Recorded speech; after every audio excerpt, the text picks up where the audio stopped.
L'édito politique sur Europe 1. Bonjour Nicolas Bétou. Bonjour Dimitri. Alban vient de le rappeler à l'instant, Emmanuel Macron s'est rendu à Cherbourg. Hier, il s'est entretenu avec tous les acteurs de la santé de l'accès aux soins urgents et non programmés, selon le communiqué officiel. Voilà, une visite urgente et non programmée pour parler des soins urgents et non programmés. Il a donc fallu que la crise des hôpitaux prenne un tour plus dramatique encore, avec cette fois-ci des services d'urgence en situation d'asphyxie, pour qu'Emmanuel Macron brise enfin ce silence qu'il observait depuis sa réélection.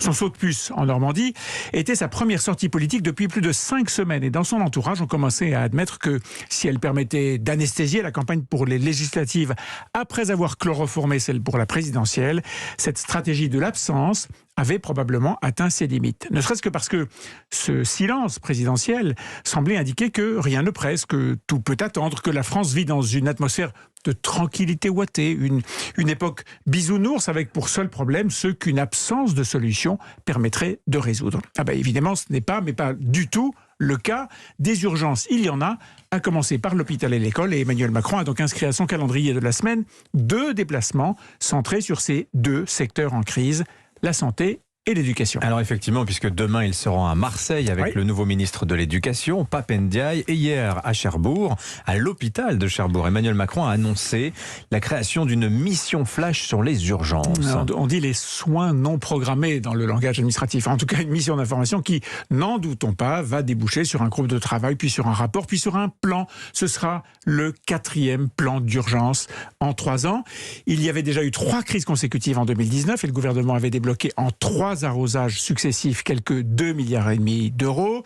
Et en 2020, ce fut le tour du Ségur de la santé avec près de 10 milliards d'augmentation de salaire. 10 milliards, plus 20 milliards d'euros destinés à transformer l'offre de soins, à éponger les dettes des hôpitaux. Et notez bien, une fois qu'on aura consacré un énième rapport aux soins non programmés, il restera tout à faire pour s'attaquer aux autres crises qui percutent l'hôpital. Soins non programmés égale urgence, vous voyez, j'avais pas compris.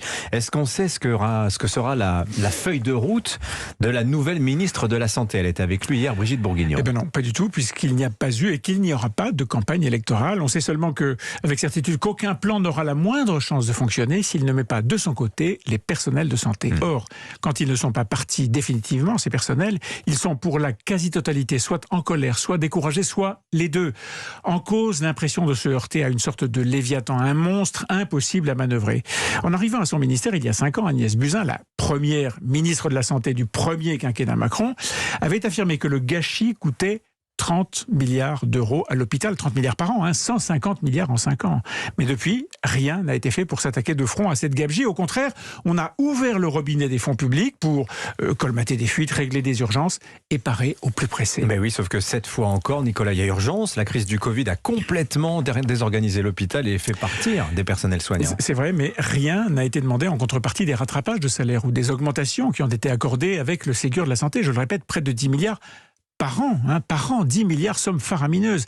Pas de réorganisation des services, pas de négo sur les 35 heures, ce fléau qui a littéralement vitrifié l'hôpital. Il n'y a aucun exemple, dans le monde de l'entreprise par exemple, de telles sommes qui, en proportion, seraient versées, de tels investissements qui seraient consentis sans qu'il y ait un retour d'expérience à minima et une action en profondeur pour corriger méthodiquement tous les dysfonctionnements. Et voilà, c'est la faiblesse de l'État, cette façon de verser de l'argent sur les plaies de la société sans forcément attaquer les problèmes de front, les sujets qui fâchent. Et bien sûr, ce défaut se trouve décuplé en période électorale. Mais combien y a-t-il de soignants qui ont quitté l'hôpital? Ne manquez pas le journal de 8h, Europe 1 a des chiffres en main, vous allez voir, c'est assez effarant et très inquiétant. Merci beaucoup Nicolas Bétou. Je signale la une de votre journal L'Opinion. Emmanuel Macron se résout à revenir sur scène, parce que c'est l'autre information de ce déplacement cherbourgeois hier pour le président de la République. On aura l'occasion d'en parler aussi à 8h13 avec l'invité de Sonia Mabrouk ce matin, Bruno Retailleau, le président du groupe LR au Sénat et sénateur de la Vendée.